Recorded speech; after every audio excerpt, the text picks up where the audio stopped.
Praneeth group వారి group park Spanish model triplex Vilas Dundigal Gagillapur.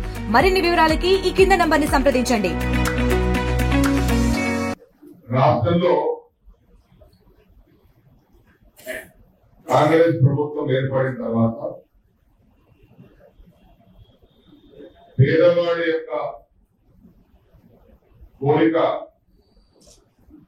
ఇల్లు లేనటువంటి వారికి ఇల్లు కలిగిస్తారనే సంకల్పంతో ఈ ఒక్క సంవత్సరంలోనే 25-26 సంవత్సరానికి గాను 4,50,000 ఇల్లు మంజూరైంది.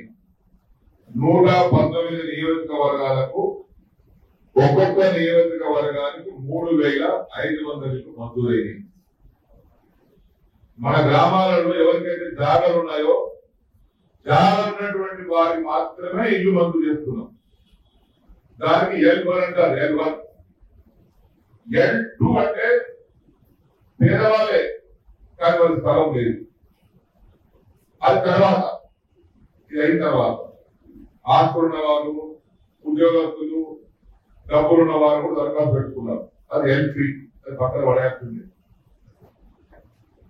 వాళ్ళు ఇల్లు నిర్మించుకోవడానికి ఒక సింగిల్ బెడ్రూమ్ ఆనుకునే టాయిలెట్, ఒకటి టాయిలెట్, ఒక చిన్న వంటశాల, ఒక హాలు, అంటే మొత్తం దాని కొలత అంటే 20x20 లేదా 22x18. ఎక్కడికి వెళ్ళి 400 స్క్వేర్ ఫీట్ల కొలతకు 5 లక్షల రూపాయలు ఒక ఇంటికి ఫ్రీగా ఇచ్చేటువంటి ఒకే ఒక ప్రభుత్వం ఇక్కడ ఉన్నటువంటి కాంగ్రెస్ తెలంగాణ ప్రభుత్వం అని చెప్పేసి మనం చేస్తా ఉన్నాం. నాకు కూడా గృహలక్ష్మి సర్కులు ఇచ్చారు. నేను ఎలిజిబుల్ కాదు, నాకు ఇవ్వకండి. నా పేరు ఉండదు గృహలక్ష్మి మీద. అప్పుడు ఇచ్చేసి కాగితం పొరపాటు జరిగిందా ఇది ఇవ్వకండి. ఎలిజిబుల్ కాకపోతే ఎప్పుడు చెప్పిన ఇవ్వకండి. ఎమ్మెల్యే గారు చెప్పినా, సబ్ కలెక్టర్ చెప్పినా, చైర్మన్ గారు చెప్పినా, ఏ నాయకుడు చెప్పినా దయచేసి ఎలిజిబుల్ కానటువంటి వారి పేరు మాత్రం ఇస్తే మీరే బాధ్యులు. ఎవరైనా పెద్ద మనిషి గ్రామంలో గరీబ్ గారు ఉన్నాడు, మీ దృష్టికి రాలేదు, ఈ ఎలిజిబుల్ అందరికంటే ఎలిజిబుల్ అంటే సలహా తీసుకోండి. మీరు గరీబ్ అయితే రాయండి, రాకండి.